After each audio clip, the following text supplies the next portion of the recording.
নমস্কার বন্ধুরা, আমাদের বিশেষ ভিডিও সিরিজে আপনাদের স্বাগত। আগের পর্বে আমরা আলোচনা করেছিলাম বীরেন্দ্রনাথ চট্টোপাধ্যায়ের মতো একজন মহান ভারতীয় বিপ্লবীর করুণ পরিণতি নিয়ে, যাকে স্বৈরাচারী জোসেফ স্তালিন রাশিয়ায় নির্মমভাবে হত্যা করেছিলেন। ভিডিওটির লিঙ্ক ডেসক্রিপশন বক্সে দেওয়া আছে। আজ আমরা এমন একজন বিপ্লবী বা বাঙালি বিপ্লবের ইতিহাস আপনাদের সামনে তুলে ধরব, যাকে ভারতের কমিউনিস্ট আন্দোলনের অন্যতম প্রতিষ্ঠাতা বলা চলে। কিন্তু অত্যন্ত পরিতাপের বিষয় হল, ভারতের বামপন্থীরা তার নাম ইতিহাস থেকে প্রায় মুছেই ফেলেছে। তিনি হলেন কমরেড অবনী মুখোপাধ্যায়, যিনি ভারতের স্বাধীনতার জন্য, শোষিত মানুষের অধিকারের জন্য নিজের জীবন বাজি রেখেছিলেন। দেশের মাটি ছেড়ে দূরে রাশিয়ায় পাড়ি দিয়েছিলেন লাল দুর্গের আশায়। তার শেষ পরিণতি কি হয়েছিল জানেন? জোসেফ স্তালিনের কুখ্যাত গ্রেট পার্জ বা রাজনৈতিক শুদ্ধি অভিযানের নামে তাকে গুপ্তচর ও দেশদ্রোহী তকমা দিয়ে মাথায় গুলি করে হত্যা করা হয়েছিল। আজ আমরা আলোচনা করব কিভাবে এই ভারতীয় বিপ্লবী নেতা স্তালিনবাদী সন্ত্রাসের শিকার হয়েছিলেন এবং কেন আজ পর্যন্ত ভারতের কমিউনিস্টরা এই নির্মম সত্যকে আড়াল করে রাখে। কেন ভারতের বামপন্থীদের আনুগত্য ভারতের চেয়েও বেশি মস্কো বা বেজিংয়ের প্রতি ছিল। তার মূল লুকিয়ে আছে এই ইতিহাসের পাতায়। নমস্কার, আমি চন্দ্রিমা, আপনারা দেখছেন মাধ্যম। আমি আমার নানান ভিডিওতে দেখাতে থাকি ভারতের বামপন্থীদের মতো ভণ্ড চরিত্র, তাদের হিন্দু বিরোধী এবং দেশবিরোধী নীতির কথা। এই ভিডিওটিও সেই একই রকম ইতিহাসের এক অনন্য দলিল। ভিডিওটি শেষ পর্যন্ত দেখার অনুরোধ রইল। ভিডিওটি ভালো লাগলে লাইক এবং শেয়ার করতে, আর আমাদের চ্যানেলটিকে সাবস্ক্রাইব করতে কিন্তু একদমই ভুলবেন না। 1891 সালের 3রা জুন অবিভক্ত বাংলার জবলপুরে জন্ম নেন অবনীনাথ মুখোপাধ্যায়। তার পৈতৃক নিবাস ছিল অবিভক্ত বাংলার খুলনা জেলায়। তরুণ বয়স থেকেই তার রক্তে ছিল দেশপ্রেমের আগুন। 1905 সালের বঙ্গভঙ্গ বিরোধী আন্দোলনের সময় থেকে তিনি বিপ্লবী কর্মকাণ্ডের প্রতি আকৃষ্ট হন। এরপর তিনি আহমেদাবাদে টেক্সটাইল মিলের টেকনোলজির পাঠও নেন এবং পরে উচ্চশিক্ষার জন্য জার্মানিতে যান। বিদেশে থাকাকালীনই তার পরিচয় হয় ভারতের স্বাধীনতা আন্দোলনের দিকপালদের সঙ্গে। রাসবিহারী বসু, বাঘা যতীন এবং শচীন সান্যালের মতো যুগান্তর অনুশীলন সমিতির বিপ্লবীদের সঙ্গে তার যোগাযোগ গড়ে ওঠে।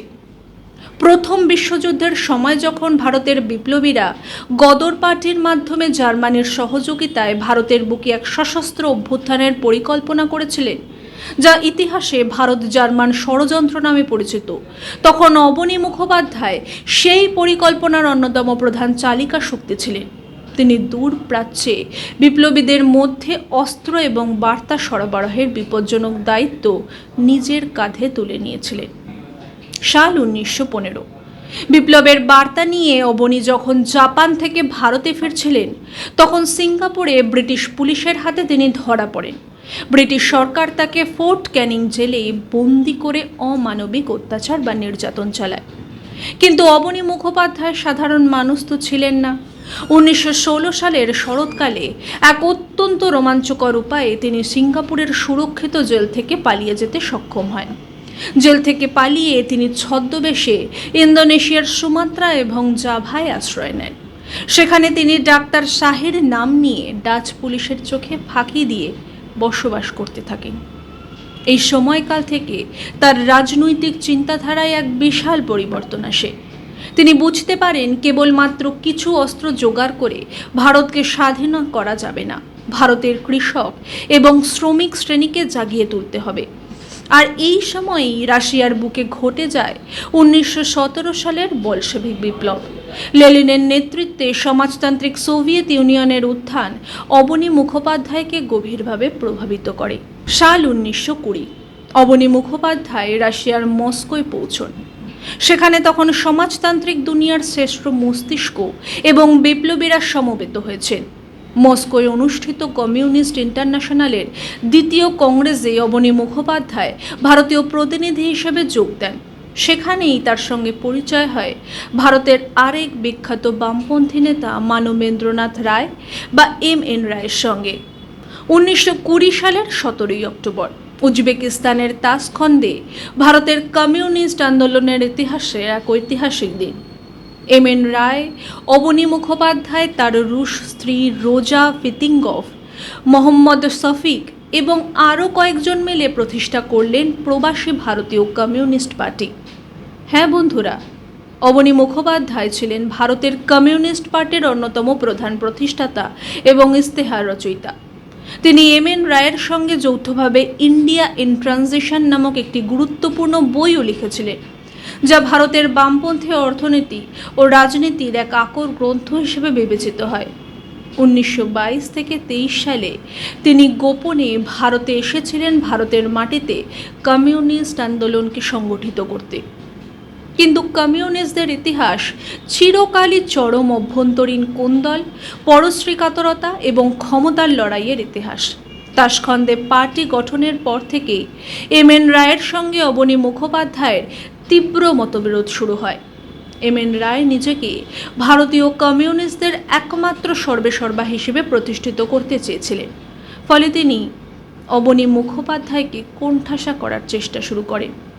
অবনীকে ব্রিটিশদের গুপ্তচর বলে অপবাদ দেওয়ার নোংরা খেলায় মেতে উঠেছিলেন তিনি সেই সময়। এদিকে 1924 সালে লেনিনের মৃত্যুর পর সোভিয়েত ইউনিয়নের ক্ষমতায় বসে ইতিহাসের অন্যতম নিষ্ঠুর এবং রক্তপিপাসু একনায়ক জোসেফ স্তালিনের ক্ষমতায় আসার পর সোভিয়েত ইউনিয়নের পরিস্থিতি সম্পূর্ণ বদলে যায়। সমাজতন্ত্রের নামে শুরু হয় এক ভয়ঙ্কর স্বৈরাচার। স্তালিন তার ক্ষমতার প্রতি সামান্যতম হুমকি বা ভিন্নমতকে সহ্য করতে পারতেন না। আর এই হিংস্র রাজনীতির শিকার হতে হয়েছিল রাশিয়ার আশ্রয় নেওয়া বহু বিদেশি বিপ্লবীকে, যাদের মধ্যে অন্যতম ছিলেন ভারতের অবনী মুখোপাধ্যায়। এছাড়াও স্তালিন হত্যা করেছিল সরোজিনী নাইডুর আপন ভাই বীরেন্দ্রনাথ চট্টোপাধ্যায়কেও। 1930-এর দশকের মাঝামাঝি স্তালিন শুরু করলেন তার কুখ্যাত গ্রেট পার্জ বা রাজনৈতিক শুদ্ধি অভিযান। এই অভিযানের মূল লক্ষ্য কী ছিল জানেন? মূল লক্ষ্য ছিল এমন প্রত্যেক ব্যক্তিকে পৃথিবী থেকে সরিয়ে দেওয়া যিনি স্তালিনের অন্ধস্থাবক নন। রাশিয়ার বুদ্ধিজীবী, সেনা আধিকারিক থেকে শুরু করে আন্তর্জাতিক বিপ্লবীরা কেউই রেহাই পাননি।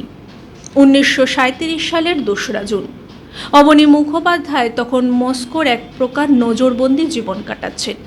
তিনি সোভিয়েত বিজ্ঞান একাডেমিতে ভারতবিদ্যার অধ্যাপক হিসেবে কাজও করেছিলেন। সেই রাতে স্তালিনের কুখ্যাত গুপ্তচর পুলিশ এনকেভিডি অবনী মুখোপাধ্যায়কে তার বাড়ি থেকে গ্রেফতার করে। তার বিরুদ্ধে কী অভিযোগ আনা হয়েছিল জানেন? অভিযোগ আনা হয়েছিল যে তিনি নাকি ব্রিটিশ সাম্রাজ্যবাদের চর এবং স্তালিন বিরোধী ষড়যন্ত্রে লিপ্ত। যে মানুষটি সারা জীবন ব্রিটিশদের বিরুদ্ধে লড়াই করলেন, সিঙ্গাপুরে জেল খাটলেন, তাকে স্তালিনের আদালত ব্রিটিশ এজেন্ট তকমা দিল।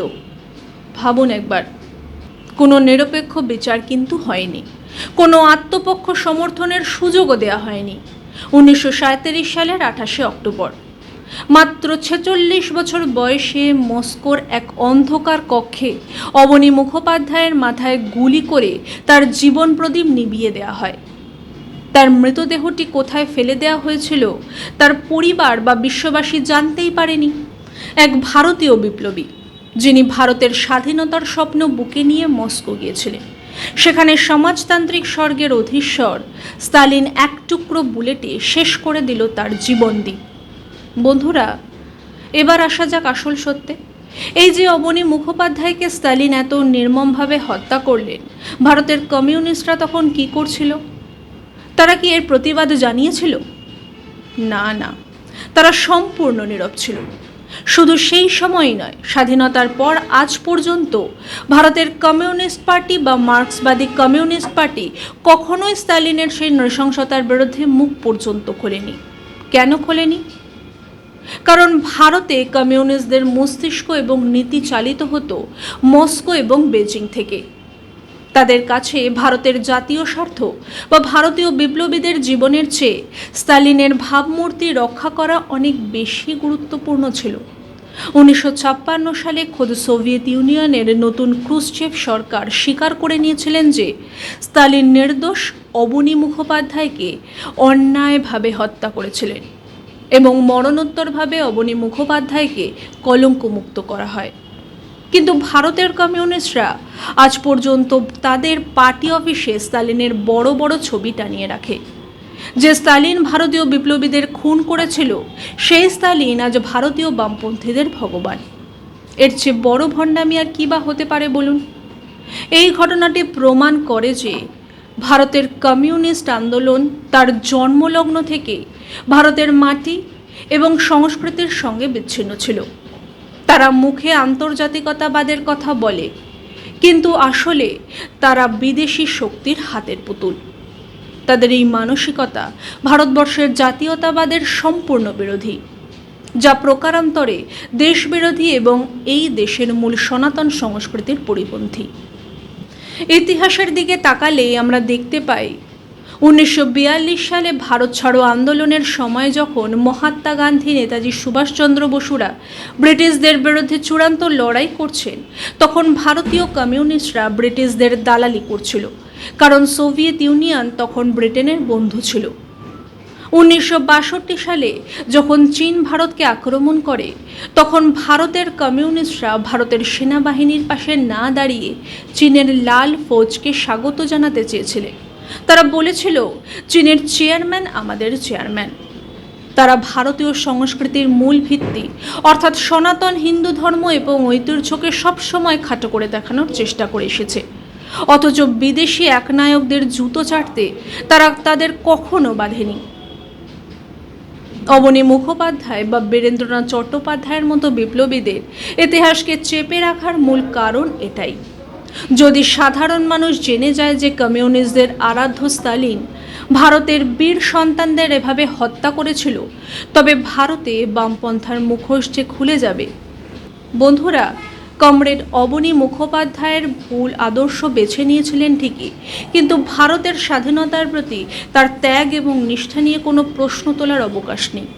তিনি ব্রিটিশদের ফাঁসি বা অত্যাচারকে ভয় পাননি, কিন্তু তিনি বুঝতে পারেননি যে সমাজতন্ত্রের নামে রাশিয়ার বুকে যে একনায়কতন্ত্র তৈরি হয়েছিল তা ব্রিটিশ সাম্রাজ্যবাদের চেয়েও বেশি ভয়ঙ্কর। আজ সময় এসেছে এই বামপন্থী ইতিহাসবিদদের তৈরি করা মিথ্যে বয়ানকে ভেঙে ফেলার। আমাদের জানতে হবে কিভাবে আমাদের বিপ্লবীদের বলি দেওয়া হয়েছিল বিদেশি কমিউনিস্ট স্বার্থের যুপকাষ্ঠে। অবনী মুখোপাধ্যায়ের ট্র্যাজেডি আমাদের মনে করিয়ে দেয় যে যে আদর্শ নিজের দেশের মাটিকে সম্মান করতে শেখায় না, যে আদর্শ বিদেশি একনায়কের চরণে দেশের আত্মাকে বিক্রি করে দেয়, তা আর যাই হোক কখনো ভারতের কল্যাণ করতে পারে না। আপনাদের কি মনে হচ্ছে, ভারতের কমিউনিস্টদের কি অবনী মুখোপাধ্যায়ের এই নির্মম হত্যাকাণ্ডের জন্য ভারতের মানুষের কাছে ক্ষমা চাওয়া উচিত? কমেন্ট সেকশনে অবশ্যই আপনার মতামতটা জানান। ভিডিওটি ভালো লাগলে লাইক এবং শেয়ার করুন এবং আমাদের চ্যানেলটিকে সাবস্ক্রাইব করে এই সত্যটিকে সবার সামনে তুলে ধরুন। ধন্যবাদ। বন্দে মাতারাম। ভারত মাতা কি জয়।